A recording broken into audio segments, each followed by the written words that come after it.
Visiting Cuba poses different dilemmas for Americans versus Europeans.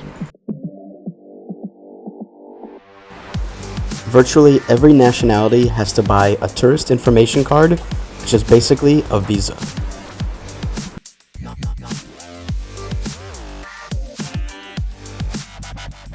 Americans will pay more than Canadians, Mexicans, and Europeans. I went from Mexico and paid 30 US.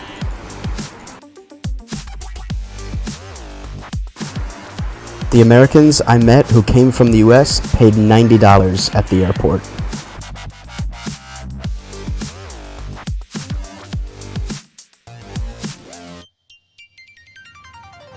I was excited about visiting Cuba prior to arriving, and don't get me wrong, I met many people who enjoyed it there.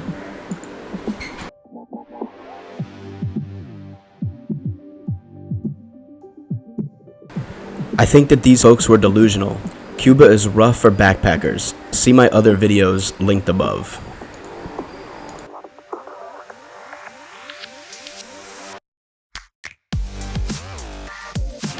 If you want to count countries, then sure, go ahead and try to enjoy.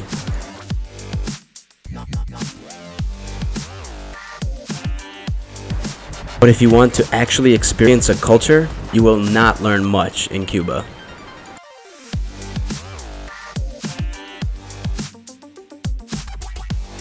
There are many better places in and around the Caribbean.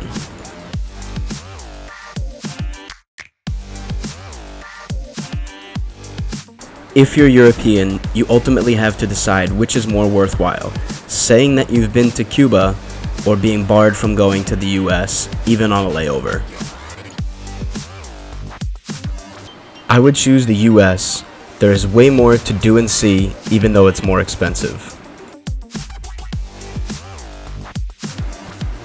Some people spend more time in Cuba and go to Trinidad and Cienfuegos. Santiago is apparently cool. It has Castro's tomb, but it's an 18-hour bus ride from Havana. I went to Havana and Vinales. The former was rough, but the latter was really nice and worth the trip.